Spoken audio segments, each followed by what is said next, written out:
오늘 아침에는 요한계시록 1장 말씀을 가지고 함께 나누시도록 하겠습니다. 요한계시록 하면 좀 무섭죠? 좀 무섭지 않습니까? 계시록. 이 요한계시록은 사도 요한이 기록을 했습니다. 사도 요한이. 이 사도 요한은 12제자, 예수님의 12제자 중에 이제 한 사람이었고요. 본인 스스로 이제 자신을 가리켜서 어떻게 표현을 했냐면 주님께 사랑받는 제자, 사랑받는 제자라고 이렇게 이제 표현을 했습니다. 예수님이 이제 공생의 그 기간 동안에 12제자를 이제 세워 주셨는데요. 그 중에서 예수님과 가장 가까이 있었던 사람, 한 사람을 뽑는다고 한다면 바로 이제 단연코 우리는 요한을 이제 뽑을 수가 있습니다. 이 요한의 아버지는 이제 세베대였고요. 어머니의 이름은 살로메였습니다. 그리고 그의 형제의 이름도 등장하고 있는데요. 또 역시 12제자의 한 명이었던 야고보가 요한의 이제 형제였습니다. 갈릴리 어부 출신이었고요. 아버지가 아마 좀 배를 한 여러 척 가지고 있었던 것 같아요. 그래서 아마 당시에 좀 나름 부유층에 이렇게 있었던 그 집안의 출신이었습니다. 온 가족이 예수님을 믿었습니다. 온 가족이. 그리고 이제 아마 좀 물질적으로 좀 여유가 있었기 때문에 예수님을 이렇게 물질적으로 이렇게 많이 이렇게 헌신한 것으로 이렇게 알려져 있습니다. 이 요한이 이제 어떤 사람으로 이제 등장이 되냐면 굉장히 이 진리를 갈급해하고요. 이게 무엇인가 이렇게 찾는 사람이었어요. 진리를 찾는 사람이었다는 것을 우리는 이제 생각을 해볼 수가 있는데 처음에 이 요한은 침례 요한의 제자였습니다. 침례 요한을 이렇게 따라다니면서 이렇게 제자였어요. 그런데 어느 날 이제 침례 요한이 예수님을 이제 보면서 하나님의 어린 양을 보라 이런 이제 그 외침을 들은 거예요. 그래서 침례 요한의 제자였던 이 두 사람이 그날부터 예수님을 이제 따르게 됩니다. 이 예수님을 따랐던 두 제자 중에 한 사람이 누구냐? 바로 사도 요한이었다는 거예요. 사도 요한이 예수님을 따르게 되었습니다.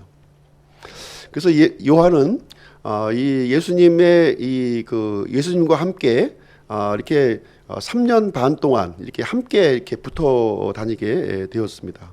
가장 가까이에서 예수님을 이렇게 지켜보고 예수님의 품에 이렇게 안겨가지고 예수님의 그 일거수일투족을 이렇게 지켜보았던 사람이 바로 사도 요한이었습니다. 십자가에서 죽으실 때에도 모든 제자들이 다 뿔뿔이 도망쳤어요. 그렇지만 이 요한만큼은 예수님의 죽음을 옆에서 이제 곁에 있었습니다. 그리고 예수님께서 부활하시고 승천할 때에도 이 요한은 예수님의 모습을 직접 목격을 하게 되었습니다. 이 요한은 이 베드로와 더불어서 초대교회를 이끌었던 그 지도자였어요. 지도자였고요. 그리고 이제 요한은 제일 마지막까지 이 예수님의 제자들 중에서 제일 마지막까지 살아 있었던 그런 사람이었습니다. 그래서 이 요한은요, 많은 이 초기 교회의 이런 역사들을 직접 눈으로 목격을 했고, 그리고 귀로 들었던 사람이 바로 요한이었습니다. 제일 먼저 순교한 사람이 누구냐면 야고보였어요. 자신의 친형인 야고보가 제일 먼저 순교를 당하는, 헤롯에 의해서 순교를 당하는 것을 경험하게 되었고, 그리고 이제 다른 모든 사도들이 예수님의 복음을 이렇게 전하다가 목숨을 잃게 되는 안타까운 이런 내용들을 다 이렇게 눈으로 보고 또 귀로 듣는 그런 일을 이제 겪었습니다. 그리고 이제 AD 70년경에는 이제 예루살렘이 멸망하죠. 로마의 타이투스 장군에 의해서 예루살렘과 예루살렘 성전이 완전히 멸망하는 소식도 이 사도 요한은 이제 듣게 됩니다. 요한이 살았던 이 시기는 굉장히 그 어려운 시기였고요. 주후 한 90년경에 이 요한계시록을 기록한 것으로 이제 알려져 있는데요. 당시 주후 90년경의 시대는 로마의 황제 도미티안이 이제 통치하던 그런 시대였는데 이 황제는 기독교를 아주 강력하게 박해했던 그런 황제였습니다. 그래서 로마 전역에 있는 이 교회를 이 포교령을 내려서 지금 이제 박해를 했던 그런 황제였습니다. 바로 이때 이 요한은 반모섬으로 유배를 이제 당하게 됩니다.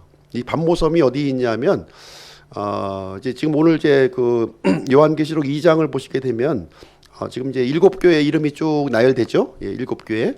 이 나열되는 지역이 어디냐면 지금의 터키예요. 터키. 당시에는 로마의 그 이 통치 지역이었었던 소아시아를 이제 얘기하고 있는데, 그 중에서 터키가 지금 이제 7교회가 위치하고 있는 지역입니다. 터키의 그 이 서편 쪽에 이제 7교회가 쭉 있었는데, 그 중에 이제 에베소 교회가 항구 도시였습니다. 항구 도시에서 약 한 60km 떨어진 그 조그마한 섬이 하나 있었는데, 반모섬이라고 하는 그 섬에 이제 이 지금 사도 요한이 거기에 이제 있었다, 이제 이렇게 기록하고 있는데요. 왜 반모섬에 들어갔을까요? 요한이? 왜 반모섬에 들어갔을까? 여행 간 게 아닙니다. 여행 간 게 아니고 또 섬낚시하러 간 것도 아니고요. 나는 자연인이다 하는 프로를 찍으러 거기 들어간 것도 아니에요. 이 중죄인, 중범죄자로 이렇게 마지막 남은 지도자잖아요. 기독교의 그런 산 증인과 같은 이 사람을 중범죄자로 취급하고 이 반모섬에 유배를 이제 보내게 되었습니다. 범죄자로 격리 수감하게 되었는데, 그냥 수감된 정도가 아니라 강제 노역형. 지금 90세의 나이예요. 지금 뭐 정확한 나이는 알 수 없지만 거의 90세 정도 됐을 때 이 그 노인을 지금 반모섬에 유배해서 그것도 강제 노역형으로 지금 이제 반모섬에 들어가 있는 그런 이제 상황이 이제 되겠습니다. 그래서 오늘 아침에는 예수 그리스도와 7교회라고 하는 그 제목을 가지고 오늘 본문 말씀을 전해드리도록 하겠습니다. 요한은 이제 반모섬에 이제 이렇게 있었는데요. 유배를 들어갔습니다. 9절 말씀을 한번 보시도록 하겠습니다. 9절. 나 요한은 또한 너희 형제요 환난과 예수 그리스도의 왕국과 인내에 동참하는 자라. 내가 하나님의 말씀과 예수 그리스도의 증언으로 인해 반모라 하는 섬에 있었노라. 그러면서 이제 처음에 이제 그 요한이 이제 자신을 이제 편지를 통해서 자신을 이제 소개하고 있는 장면이에요. 뭐라고 소개하고 있냐면 처음에 너희 형제요 이렇게 표현을 하고 있는 거예요. 자신을 예수 그리스도의 형제라고 지금 이제 언급을 해주고 있습니다. 그러면서 이제 9절 말씀을 보시게 되면 예수 그리스도의 형제로서의 정체성을 지금 밝히는 말을 해주고 있는데요. 세 가지를 통해서 지금 정체성을 밝히고 있어요. 첫 번째는 뭐냐면 환난에 동참한 자라는 거예요. 환난에 지금 동참하고 있다. 두 번째는 예수 그리스도의 왕국에 동참하고 있다. 세 번째는 인내에 동참하고 있다. 이렇게 얘기를 해주고 있는 거예요. 지금 이제 이 기독교를 위한 극심한 탄압이 지금 이루어지고 있잖아요. 그런 상황에서 이 90세 이 요한이 자신을 가리켜서 나는 고난 중에 있는 자다. 예수 그리스도의 왕국에 지금 참여하고 있는 자다. 그리고 인내에 동참하고 있는 자라고 하는 사실을 우리에게 말씀을 해주고 있는 거예요. 지금 도미티안 황제가 이 기독교를 극심하게 박해하고 있지만 이 세상 왕국은 일시적인 것이고 불완전하다는 거예요. 그러나 예수 그리스도의 왕국은 영원하고 완전하고 영광스러운 왕국이기 때문에 나는 세상 왕국에 속한 사람이 아니요 예수 그리스도의 왕국에 속한 사람이다. 이 얘기를 지금 이제 자신의 정체성을 밝히고 있는 말씀이 되겠습니다. 당시 교회의 그 성도들의 모습은 어떠했을까요? 감옥에 갇히고 고문을 당하고 짐승의 밥이 되고 참수형이 되는 그런 그 상황이었어요. 예수님을 믿는다고 얘기하면은 그런 그 엄청난 불이익을 당하는 그런 시대에 살고 있었습니다. 왜 그런 불이익을 당했을까요? 당시의 그리스도인들이 그 이유를 설명해주고 있는데, 그 이유는 무엇이냐면 하나님의 말씀과 예수 그리스도의 증언을 믿었다는 거예요. 이것을 가장 중요한 가치로 여겼기 때문에 그 이유 한 가지로 지금 감옥에 갇히고 모든 이 자신의 그 어떤 이 생명에 속한 모든 것들을 잃어버린 일을 감수하게 되었다. 이제 이 얘기를 해주고 있습니다. 비록 그 요한이 반모섬에 지금 갇혀서 강제 노역을 하고 있음에도 불구하고 지금 하나님의 말씀과 예수 그리스도의 증언을 포기하지 않고 있는 이 사도 요한의 모습을 여기서 발견하게 되는 것입니다. 이 가치를요, 자신의 목숨보다 더 소중하게 여겼다고 하는 사실입니다. 현 시대에 살고 있는 우리들도 우리 자신을 한번 돌아보았으면 좋겠습니다. 왜 우리가 교회를 나옵니까? 왜 예수님을 우리가 믿어야 됩니까? 그 이유는 여기서 분명하게 사도 요한이 우리에게 밝혀주고 있는 내용이 있는데, 그것은 무엇이냐면 하나님의 말씀과 예수 그리스도의 증언이 진리라고 믿고 있기 때문에 그런 거예요. 이것이 나에게 영원한 가치를 주고 있기 때문에 자신은 생명을 걸고 목숨을 바칠 각오가 되어 있다고 지금 이렇게 얘기를 해주고 있습니다. 그래서 이 반모섬에 갇혀 있는 이 사도 요한은 자신이 힘든 상황임에도 불구하고 지금 교회를 마음에 품고 기도하고 있는 요한의 모습을 우리는 본문을 통해서 발견을 할 수가 있는 것입니다. 이러한 요한에게 이제 큰 음성을 이제 듣게 되는데요. 10절, 11절 한번 보겠습니다. 10절, 11절. 내가 주의 날에 성령 안에 있을 때에 내 뒤에서 나팔 소리와 같은 큰 음성을 들었는데 이르시기를 나는 알파와 오메가요 처음과 마지막이라. 내가 보는 것을 책에 기록하여 아시아에 있는 7교회 곧 에베소, 서머나, 버가모, 두아디라, 사데, 빌라델피아, 라오디게아 교회에 보내라 하시더라. 큰 음성을 들은 거예요. 언제 들었냐면 주의 날에 들었다는 거예요. 주의 날에. 주의 날이라고 하는 것은 이제 무슨 얘기를 해주냐면 지금의 일요일을 얘기하고 있는 것입니다. 지금의 일요일이에요. 주의 날입니다. 요한이 gat혀있던 이 반모섬에도 여전히 시간은 흘러가고 있었고요. 주의 날이 다가왔다는 거예요. 주의 날. 그 주의 날에 이 요한은 이제 어떤 일을 하고 있었냐면 성령 안에 있었다 이렇게 기록하고 있습니다. 성령 안에 있었다. 주님의 날은 바로 예수님께서 부활하신 날이에요. 부활하신 날입니다. 예, 부활하신 날에 지금 성령 안에 있었다 지금 이렇게 언급하고 있습니다.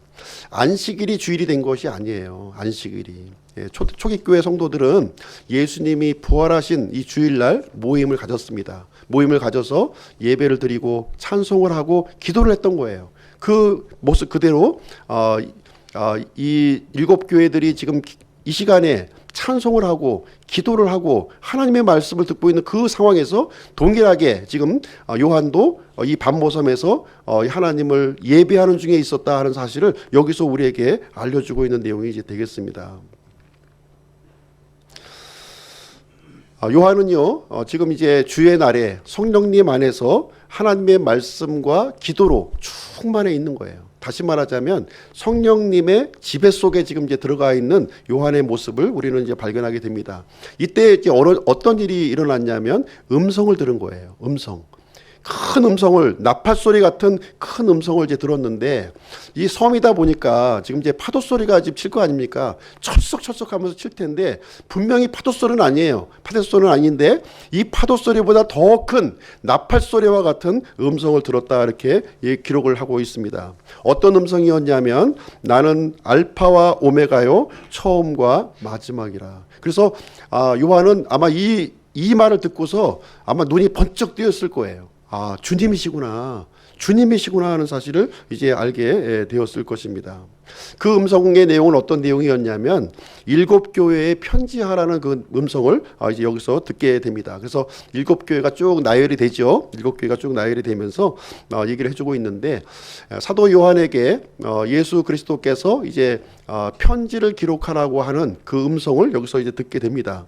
이제 7교회가 나오는데 이 사도 요한이 잘 알고 있는, 익히 알고 있는 7교회였어요. 그 이름이 쭉 나오고 있는데요. 7교회에 대한 이 해석이, 견해가 이제 여러 가지 해석이 있습니다. 첫 번째 견해는 무엇이냐면은 사도 요한이 살고 있었던 그 당시의 7교회다. 이제 여기에서 그 이상도 아니고 그 이하도 아니다. 이렇게 이제 하는 견해가 있고요. 두 번째는 이 7교회는 당시의 7교회를 언급하고 있지만 교회사 이 교회 시대의 역사를 이렇게 설명해주고 있는 것이다. 이렇게 또 주장하는 견해가 있습니다. 또 세 번째 견해는요, 이 일곱 교회는 물론 당시의 그 역사적인 교회이지만 그럼에도 불구하고 모든 시대, 모든 장소에 있는 이 교회를 대표하고 있다. 이런 견해가 있습니다. 저의 경우는 세 번째 견해에 이제 동의를 하고 있습니다. 물론 당시 일곱 교회를 위해서 언급하고 있지만 그럼에도 불구하고 이 모든 교회를 대표하는 이런 교회를 이제 말씀하시고 있다는 것으로 저희는 받아들입니다. 일곱이라고 하는 것은 이제 완전수죠. 예, 하나님의 완전수예요. 그래서 지상에 있는 다양한 교회의 모습이 있는데 다양한 교회의 모습을 일곱 교회로 지금 이제 표현하고 있는 그 모습이 이제 되겠습니다. 그래서 이 계시록의 말씀은 우리 오늘날 우리 현대에 있는 우리 그리스도인들 이 교회들에게도 동일하게 이렇게 귀를 이제 우리가 기울여서 드려야 할 그런 말씀이 되겠습니다. 그러면 이 사도 요한이 이제 본 그 음성의 그 실체를 이제 한번 소개를 해드리도록 하겠습니다. 어떤 실체를 가지신 분이 말씀을 하셨는지 보겠습니다. 12절부터 16절 말씀 보시도록 하겠습니다. 12절, 16절 읽어드릴게요. 내가 돌아서서 나와 말씀하신 그 음성을 알아보려 하니라. 돌아설 때에 내가 일곱 금 등잔대를 보았는데 그 일곱 등잔대의 한가운데에 사람의 아들 같으신 분께서 발까지 내려온 옷을 입고 가슴에 금띠를 두르고 계시더라. 그분의 머리와 머리털은 양털같이 희고 눈같이 희며 그분의 두 눈은 불꽃 같고 그분의 두 발은 용광로에서 달군 듯한 정제된 놋 같으며 그분의 음성은 많은 물들의 소리와도 같고 그분의 오른손에는 일곱 뼈리 있으며 그분의 입에서는 양날 달린 날카로운 검이 나오고 그분의 용모는 해가 세차게 빛나는 것 같더라. 자, 뒤를 돌아서서 그 음성을 이제 하신 그 분을 이제 탁 쳐다보았는데 제일 먼저 요한이 발견한 것은 무엇이냐면은 일곱 금 등잔대라는 거예요. 제일 먼저 눈에 반짝 들어온 것이 일곱 금 등잔대를 이제 바라보게 되었습니다. 20절 말씀을 통해서 이제 일곱 금 등잔대가 무엇인지 그 내용을 설명해주고 있는데요. 일곱 교회예요. 일곱 금 등잔대는 일곱 교회를 이제 얘기를 해주고 있습니다. 등잔대가 바로 이제 교회라고 하는 사실을 이제 여기서 언급해주고 있는데 등잔대의 용도가 무엇입니까? 예, 등잔대의 용도는 빛을 밝히는 거예요. 예, 어두운 데서 이게 빛을 밝히는 것이 바로 등잔대입니다. 그 등잔대를 교회로 지금 이제 얘기를 해주고 있는 건데 바로 이 교회가 어두운 세상에 빛을 밝히는 그런 존재로서의 교회를 여기서 언급하고 있다고 하는 사실을 우리가 알 수가 있습니다. 오늘날 이제 많은 등잔대가 있죠. 우리나라에도 많은 등잔대 교회가 있는데 깜빡깜빡하면서 사실 그 빛의 역할을 잘 감당하지 못하고 있는 모습을 우리는 보게 됩니다. 이 등잔대는요 빛을 발할 때만이 그 이제 의미가 있는 것입니다. 불 꺼진 등잔대는 아무 소용 없어요. 예.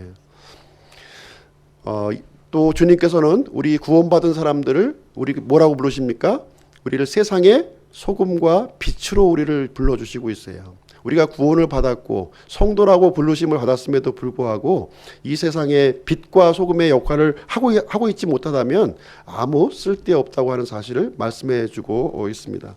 그래서 요한은 제일 먼저 등잔대를 지금 바라보게 되었고요. 그리고 등잔대 사이에 있는 사람의 아들 같으신 분을 또 이제 발견하게 되었습니다. 사람의 아들 같으신 분.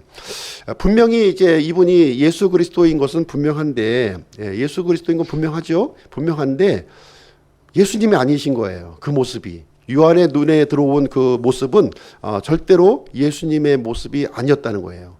자신이 그렇게 익히 알아왔고 익히 이렇게 익숙했던 그 주님의 모습이 아니라고 하는 사실을 여기서 얘기를 해주고 있습니다.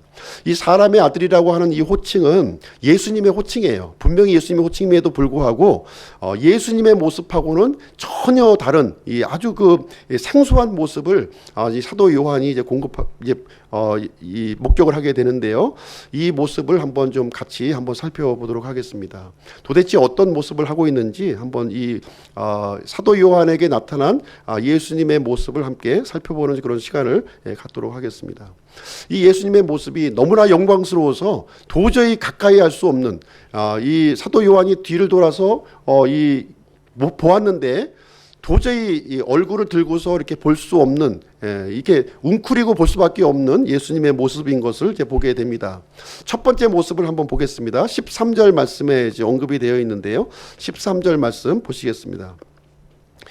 발까지 내려온 옷을 입고 가슴에 금띠를 두르고 계시더라, 이렇게 기록을 해주고 있습니다.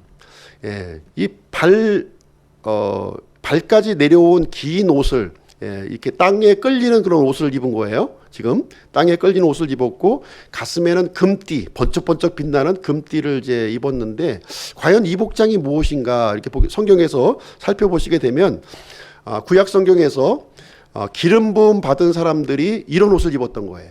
기름 부음 받은 사람들. 구약 성경에서 기름 부음 받은 사람이라고 하는 것은 왕, 제사장, 그리고 대언자들이 이 옷 복장을 한 거예요. 바닥까지 끌리는 이 옷을 입었는데, 지금 그런데 이제 가슴에 금띠를 이제 두른 거죠. 가슴에 금띠를 두렀다고 하는 것은 지금 이제 이 세 부류의 사람 중에서 대제사장인 것을 우리는 이제 알 수가 있는 겁니다. 그래서 이 복장은 대제사장의 복장으로 지금 이제 있는 그런 모습을 우리는 보게 됩니다.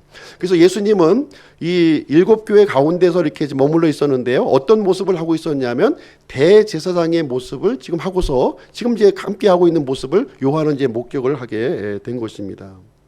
지금 교회는 어떤 모습입니까?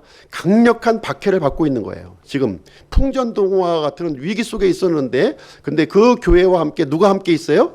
대제사장이신 예수 그리스도께서 함께하고 계시다고 하는 사실을 요한은 목격을 하게 된 것입니다. 요한에게 이 모습이 너무나도 위안이 되었겠죠. 이 교회가 홀로 있었던 것이 아니라 예수 그리스도가 함께 있다고 하는 이 사실을 통해서 큰 위로와 격려를 받게 되었다고 하는 사실입니다. 비록 교회가 지금 고난과 박해를 받고 있지만 예수 그리스도와 함께하고 있다면 분명히 승리할 수 있다고 하는 사실을 여기서 발견하게 되었습니다. 예수 그리스도와 함께하고 있다면 이 등잔대, 이 교회의 등잔대는 꺼지지 않는다는 거예요. 절대로 꺼질 수 없다고 하는 것을 여기서 우리에게 알려주고 있는 내용이 되겠습니다. 그 다음에 이어서 두 번째 모습이 보겠습니다. 요한에게 비춰진 두 번째 모습은 14절에 언급이 되어 있습니다. 14절 예수님의 모습 보겠습니다. 그분의 머리와 머리털은 양털같이 희고 눈같이 희며 그분의 두 눈은 불꽃 같고, 이렇게 표현이 되어 있습니다. 처음에 이제 예수님의 이 머리를 보니까 굉장히 양털같이 눈같이 희다고 지금 이제 언급을 하고 있는 거예요. 너무나도 하얀 거예요. 이게 막 빛나는 하얀색 있죠. 빛나는 하얀색, 그런 빛나는 하얀색을 하고 있는 예수님의 모습을 이제 보게 되는데, 이 예수님의 모습을 통해서 우리가 발견할 수 있는 것은 무엇이냐면 이 정결하신 예수님이라는 거예요. 조금의 점도 없고 흠도 없고 허물도 없는 예수님의 이 정결한 모습을 여기에서 우리에게 보여주시고 있는 그런 말씀을 볼 수가 있습니다. 그리고 불꽃 같은 눈으로 이제 이렇게 보시고 계는데, 이 불꽃 같은 눈은 이 감찰하는 눈이에요. 감찰하는 눈. 우리의 그 사람들의 속 중심까지도 레이저 광선을 쫙 비춰가지고서 그 속을 비춰볼 수 있는 그런 눈을 하고 있는 예수님의 모습을 우리는 보게 됩니다. 그 눈으로 지금 누구를 보고 있는 거예요? 7교회를 지금 바라보고 계시는 거예요. 7교회와 함께 하시면서 7교회를 보시고 있는데, 예수님께서는 교회를 향해서 이제 이 자신의 모습을 통해서 하시는 메시지가 있다는 거예요. 이 메시지는 무엇이냐면, 내가 정결한 것처럼, 내가 양털같이 눈같이 정결한 것처럼 이 교회도 정결한 존재로 내가 만들 것이다 하는 말씀이 여기에 기록이 되어 있는 것입니다. 이 교회는요, 예수 그리스도의 신부예요. 예수 그리스도의 신부입니다. 우리가 주의 만찬을 통해서 예수님의 몸과 예수님의 피를 통해서 우리가 언약을 맺었어요. 예수 그리스도의 신부가 되겠다고 하는 언약을 맺은 거예요. 신부에게 있어서 가장 중요한 가치가 무엇입니까? 그것은 순결이에요. 순결. 신랑 되신 예수님께서 이 교회와 함께 하신 예수님께서 교회를 향해서 가장 첫 번째 하시는 그 메시지는 무엇이냐? 내가 정결한 것처럼, 내가 거룩한 것처럼 너희들도 거룩하라, 이렇게 말씀을 해주고 있습니다. 그래서 마귀의 공격은요, 교회를 향한 공격은 다른 거 없어요. 이 순교를 이렇게 더럽히는 거예요. 순교를 더럽히는 일을 하는 것입니다. 부패하게 만드는 거예요. 예, 그래서 우리 그리스도인들은 예수님과 같이 이게 불꽃 같은 눈동자를 가져야 된다는 거예요. 진리와 비진리를 구별하고 거짓 진리와 참 진리를 구별할 수 있는 불꽃 같은 눈동자를 가지고 우리 교회 안에서 이렇게 부정한 것들을 이렇게 분리시켜야 될 것을 우리에게 말씀을 해주고 있습니다. 마귀는요, 지금 이 순간에도요, 이 교회를 이게 교회를 무너뜨리기 위해서, 해체하기 위해서 이 온갖 노력을 다 하고 있는 모습을 보게 됩니다. 오늘날 이제 일어나고 있는 이 동성애 운동도 그 일환이에요. 그 일환으로 지금 진행이 되고 있는 것입니다. 동성애를 통해서 하나님께서 정해놓으신 이 성의 질서를 무너뜨리는 거예요. 해체를 시키는 겁니다. 가정을 해체시키고 교회를 해체시키고 하나님의 모든 질서를 해체시키는 그 근본적인 그 속에 들어가게 보게 되면 마귀가 그 일을 이제 계획하고 있다는 것을 우리는 보게 되는 것입니다. 우리는 주님이 오시는 그날까지 우리는 정결한 모습으로 우리는 주님을 맞이해야 될 줄로 생각을 합니다. 예수님의 세 번째 모습 한번 보시도록 하겠습니다. 15절에 언급이 되어 있습니다. 15절. 그분의 두 발은 용광로에서 달군 듯한 정제된 놋 같으며 그분의 음성은 많은 물들의 소리와도 같고, 이렇게 표현이 되어 있는데요. 여기에 보니까 예수님의 발의 모습이 이제 나오는데, 포항제철에 보면은 이 그 뜨거운 쇳물이 나오는 그 모습을 한번 보셨겠죠. 예수님의 발이 어떤 모습이었냐면 뜨거운 쇠 용광로에서 나오는 그 불것처럼 이 달궈진 놋으로 지금 이제 표현을 지금 해주고 있습니다. 뻘겋게 달궈져 있는 거예요. 아주 그냥 시뻘건 그 발의 모습이 이제 기록이 되어 있는데, 이 왕의 발은 심판을 상징합니다. 심판을 상징하는 거예요. 예수 그리스도, 요한이 목격한 이 예수 그리스도는 어떤 분이냐? 심판자시라는 거예요. 교회와 함께 지금 머물러 있으시지만 지금 이 예수님은 심판자로서 지금 이제 서 있는 모습을 보게 된 것입니다. 누구든지 예수님의 발 앞에 무릎을 꿇어야 돼요. 모든 사람은 예수 그리스도의 이름 앞에, 예수님의 발 앞에 무릎을 꿇어야 됩니다. 예수님의 앞에 무릎을 꿇는데 두 종류의 사람이 있다는 거예요. 무릎을 꿇는 두 종류의 사람이 있는데 우리가 재판장에 가 보시게 되면 이제 재판관 앞에 두 사람이 서게 되죠. 한 사람은 원고, 한 사람은 피고의 자격으로 서게 되는 거예요. 우리가 예수님 앞에 설 때 원고의 자격으로 서 있는 사람이 있고 피고의 자격으로 서 있는 사람이 있다는 것을 얘기를 해주고 있는 것입니다. 이 교회는 예수님의 시뻘건 발이 무서울까요? 무섭지 않을까요? 우린 무섭지가 않아요. 왜 무섭지 않냐면 우리는 원고이기 때문에 그런 거예요. 원고. 피고가 무서운 거예요. 피고로 쓰는 사람들이 무서운 거고요. 우리는 원고의 자격으로 이 교회는 예수님의 발 앞에 놓여져 있는 그 모습을 얘기를 해주고 있습니다. 우리가 이제 원고의 자격으로 쓸지 피고의 자격으로 쓸지는 이 세상의 삶이 우리가 결정이 되는 거예요. 이 세상의 삶을 어떻게 사느냐에 따라서 우리는 예수님 앞에 원고의 자격으로 쓸 수도 있고요. 피고의 자격으로도 쓸 수 있다는 거예요. 그 내용을 우리가 이제 분명히 알아야 될 줄로 생각을 합니다. 그래서 심판주로 만날 것인가 아니면 구원자로 만날 것인가, 이 심각한 이 상황이라는 거예요. 우리가 이제 여러 가지 복잡한 일들이 많잖아요. 지금 우리가 살고 있는 이 세상에도 굉장히 복잡해요. 정치적으로도 복잡하고요, 경제적으로도 복잡하고요, 우리 사회적으로도 복잡하고, 이런 복잡한 중에 살고 있습니다. 그러나 이 모든 복잡한 것이 다 걷어지고 주님의 발 앞에 우리가 섰을 때는 두 종류의 사람만 선다는 거예요. 한 사람은 피고요, 한 사람은 원고의 자격으로 선다고 하는 사실을 얘기해 주고 있습니다.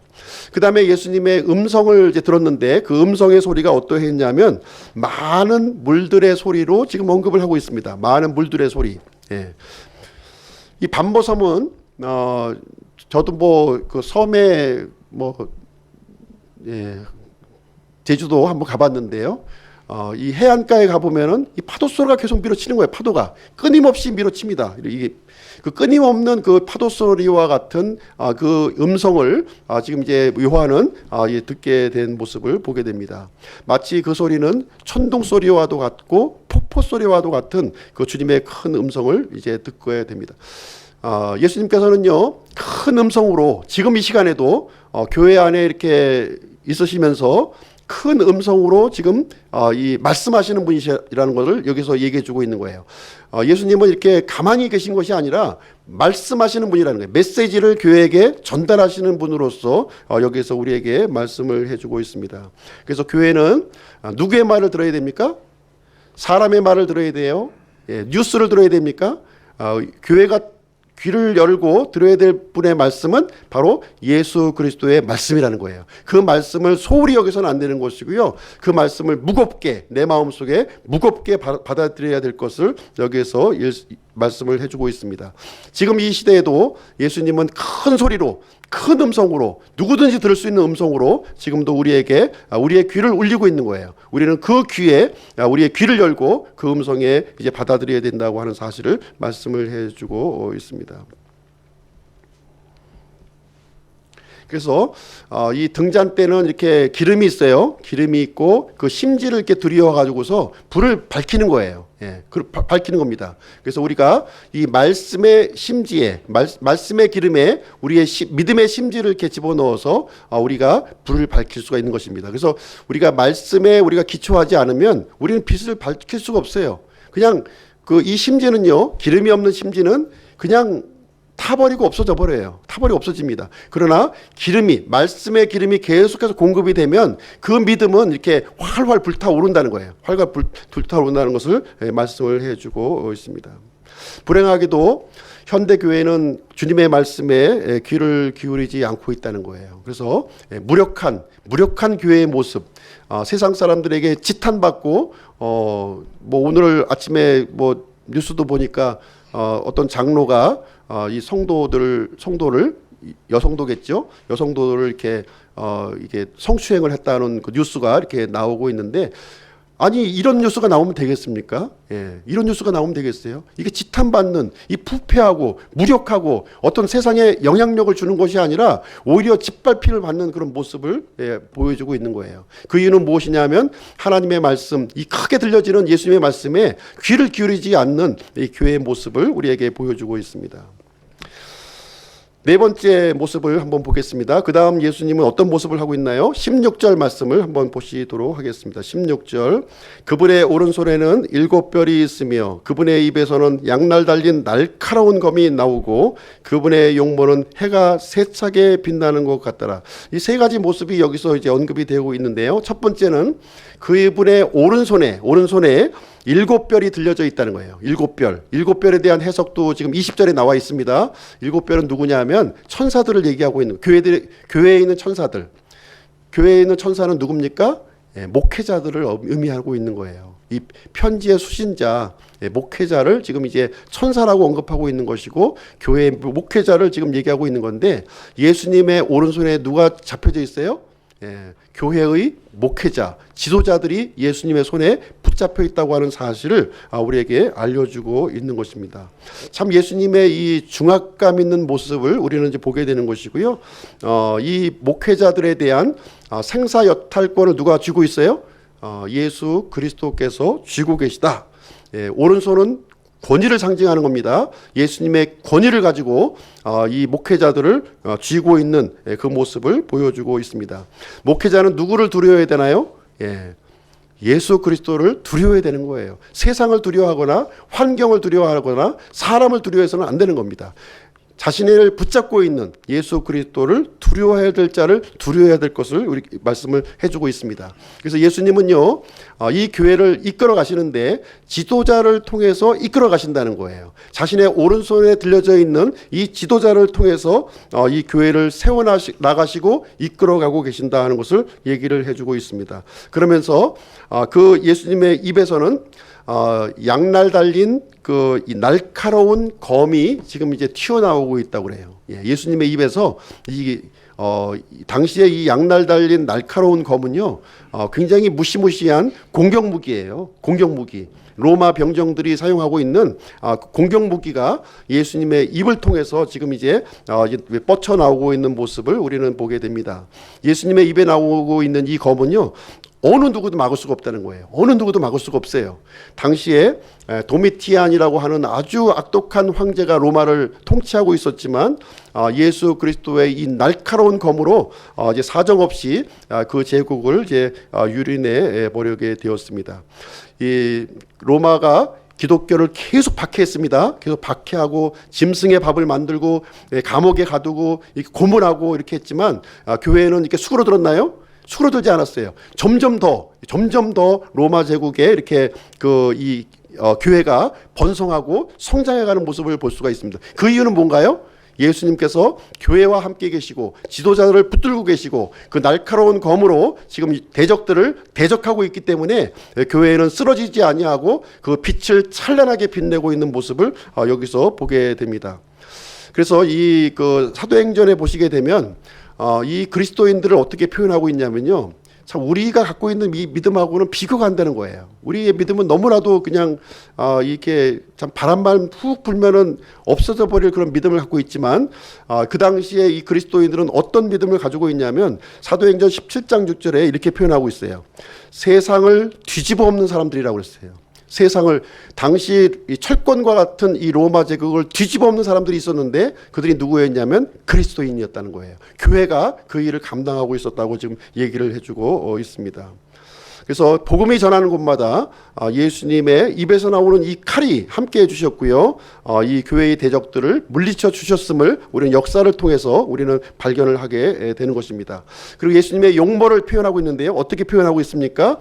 해가 세차게 빛나는 것 같다, 이렇게 표현을 하고 있습니다. 태양이 아주 밝은 빛으로 이렇게 내리쬐는 그 모습을 예수님의 모습으로 지금 언급해 주고 있는 거예요. 그래서 이 교회 가운데에서 예수님의 영광이 세상을 찬란하게 비춰주고 있는, 굉장히 소망도 없고 모든 것이 이렇게 무너지는 것과 같은 그런 세상을 비록 살고 있었지만, 그러나 교회와 함께 하시는 이 예수 그리스도는 태양과 같이 그 세상을 밝게 비추고 있는 모습을 우리는 보게 되는 것입니다. 그래서 예수님께서는 이 교회를 통해서 이 소망 없이 죽어가는 이 사람들에게 생명의 길로, 의의 길로 인도하는 이 등대와 같은 그런 모습으로 교회를 붙들고 계심을 여기서 말씀을 해주고 있는 것입니다.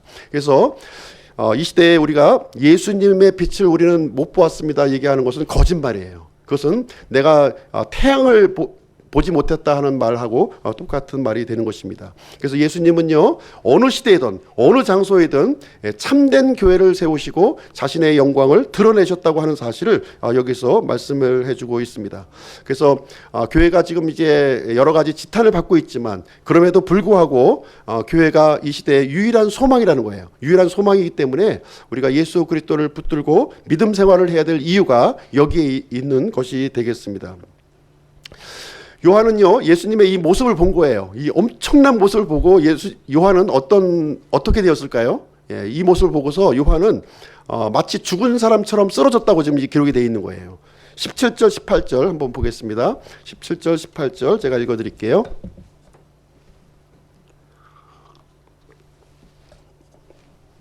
내가 그분을 볼 때 죽은 자같이 그분의 발 앞에 쓰러지니 그분께서 오른손을 내 위에 얹으시며 내게 이르시되 두려워하지 말라. 나는 처음이요 마지막이니 나는 살아있는 자라.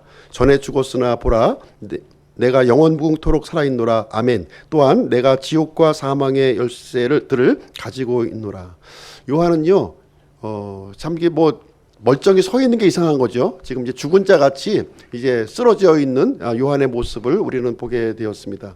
그랬을 때 이제 예수님께서 자신의 오른손을 내밀어서 요한을 이제 얹어주시고 뭐라고 그럽니까? 두려워하지 말라. 영어 표현이 너무 좋은 것 같아요. 영어 표현이.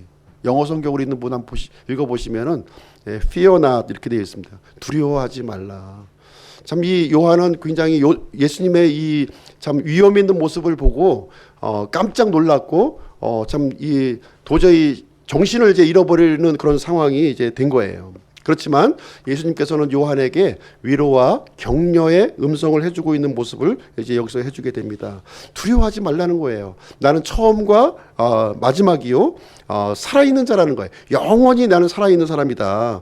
그리고 지옥과 사망의 열쇠들을 내가 쥐고 있다. 이렇게 말씀을 해주고 있습니다. 그래서 요한은 예수님의 이 말씀을 통해서 다시 이렇게 새로운 위로와 이제 소망을 이제 갖게 되는 것입니다.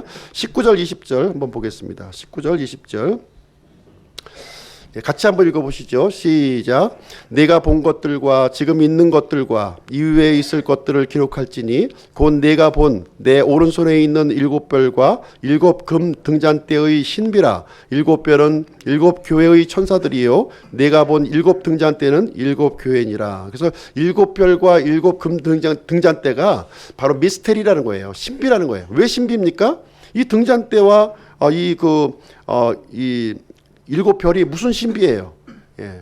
이것이 바로 예수 그리스도에게 붙들려 있기 때문에 신비라는 거예요. 예수님께 붙들려 있기 때문에 무엇이든지 간에 예수님에게 붙들려 있으면 이것이 신비롭게 되는 거예요. 신비롭게 되는 겁니다. 무가치하고 이렇게 참 아무것도 쓸데없는 것이지만 그럼에도 불구하고 예수님에게 붙들려지면 이것이 신비가 되는 거예요.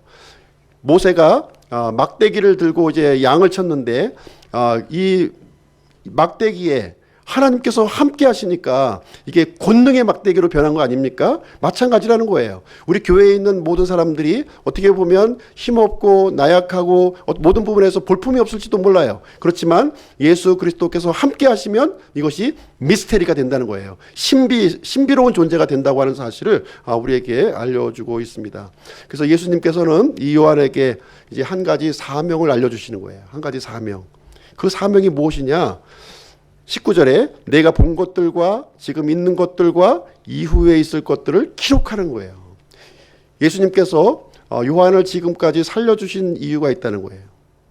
모든 사도들이 다 예수님의 제자들이 죽었지만 순교를 당했지만 지금 이 순간까지 90세의 노령의 나이까지 지금 살려주신 이유가 있다는 거예요. 그 이유는 뭐예요? 요한계시록을 기록하라는 겁니다.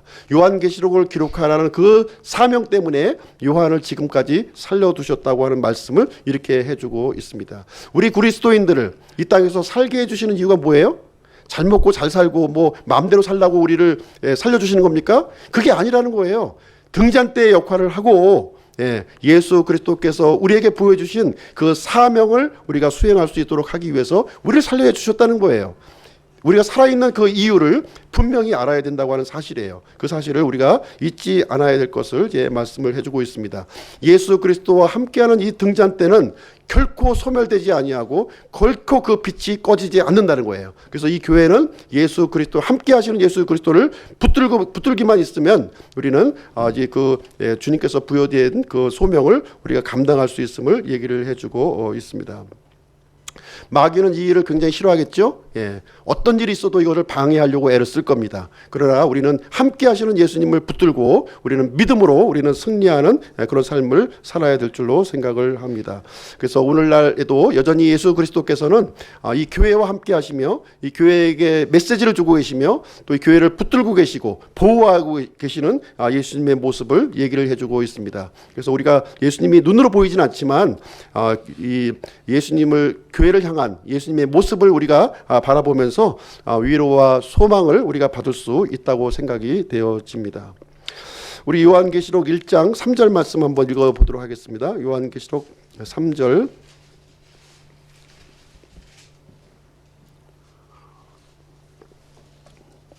요한계시록 1장 3절 한 목소리로 읽도록 하겠습니다. 시작. 이 대언의 말씀들을 읽는 자와 듣고 그 안에 기록된 그것들을 지키는 자들은 복이 있나니 이는 때가 가깝기 때문이니라. 예수 그리스도가 오실 때가 가까이 이뤘어요. 그랬을 때 우리 믿는 자들은 어떻게 해야 돼요?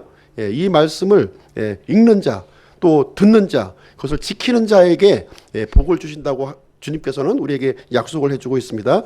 7절 말씀도 한번 읽어보실게요. 7절 7절 시작. 보라, 그분께서 구름들과 함께 오시느니라. 모든 눈이 그분을 보겠고 그분을 찌른 자들도 볼 것이요 땅의 모든 족속들이 그분으로 인하여 통곡하리니 참으로 그러하리로다. 아멘. 그래서 이제 그 예수님을 믿지 않는 사람들은 통곡하는 모습으로 예수님을 맞게 된다는 거예요. 우리 믿는 사람들은 예수님을 기쁨으로 환호하는 가운데 우리가 맞이하게 되겠지만, 예수님을 거부하고 믿지 않고 구원의 기회를 상실한 사람들에게는 통곡을 하면서 예수님을 바라보게 될 것을 말씀을 해주고 있습니다. 한 주간 믿음으로 승리하는 그런 삶을 가지시길 바랍니다. 그래서 이 사도 요한의 모습처럼 이 노령의 90세가 넘은 이 노령의 이 사도 요한의 모습을 통해서 얼마나 이 굳건한 믿음과 확신을 가지고 있는 모습을 우리는 보게 됩니다. 그래서 우리가 상황에 흔들리지 아니하고 하나님을 믿는 굳건한 이 믿음을 가져야 될 줄로 생각하고요. 예수 그리스도의 증인으로 기꺼이 헌신하는 우리 기쁨 침례교회 성도님들이 되시기를 주님의 이름으로 축원드립니다. 기도하고 마치도록 하겠습니다.